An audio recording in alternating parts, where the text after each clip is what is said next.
Alright, I'm skipping the intro because I got a little bit of extra stuff I got to do today IRL. Before I even get any started with anything, I still like, share, subscribe, follow me on the social media thing, like BitChute, Odyssey, Writing on Reddit, just in case it's trying to get shut down, trying to make a shadow ban, all the other stuff. Anyways, I said I was gonna skip the intro, but at least I can do that.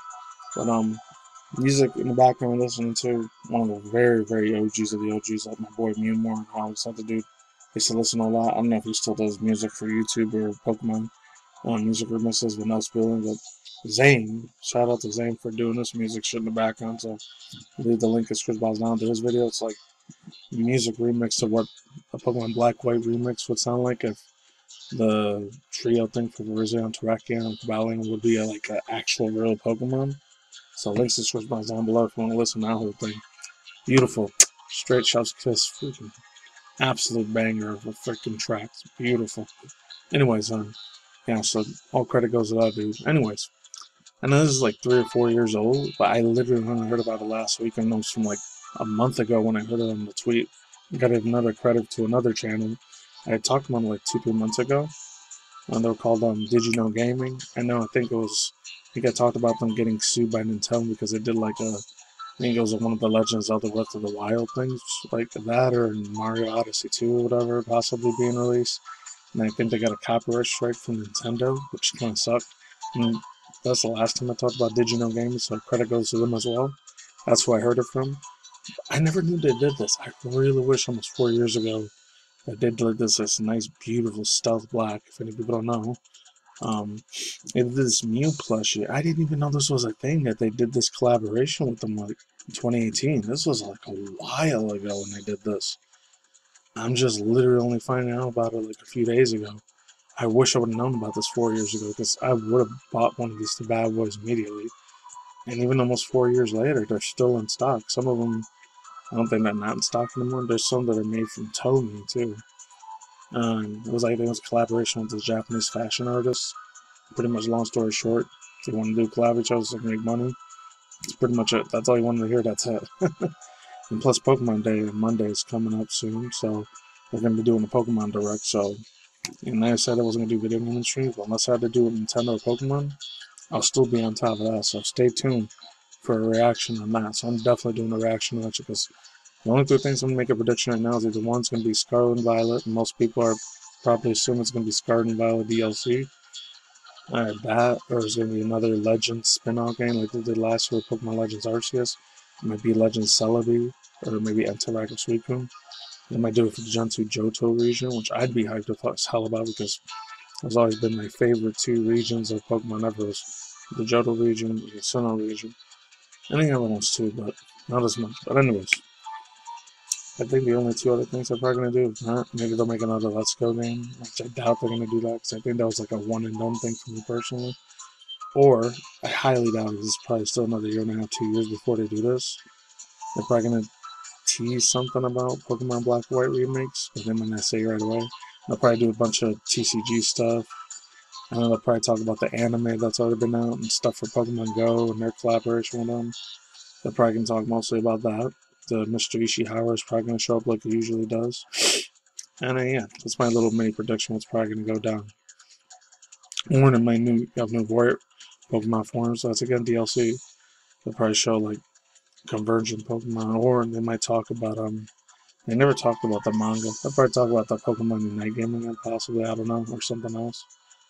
So it says Pokemon drops Mew focus on collection Shinjuku, Japan. This is like way 2019, but this article is like three. There's another one for Hype Beast. Hype Beast, it's the one I covered like last year, I think. So I'll leave the link to that one there, because I don't know if I should leave for this one. So yeah, let's get started. I'm not gonna read the whole entire thing, maybe half, we'll see. Okay, Kiyoshi Hoshihara continued brought his legendary sensibilities to the Pokemon franchise with fourth new collection, which is old now, it's like 4 years ago. Thunderbolt Project Family Project for Pokemon. This new collection focuses on the parent-child combination of Mew and Mewtwo, following that theme that will be available for men's and kids sizes near every piece being released, also keeping in the past themes Pokemon sweaters. Oh, yeah, sweaters, of course. Will only be available in Iseten Shinjuku from July 17th and 30th, which A lot of those have probably been gone for like past 4.5 years or whatever.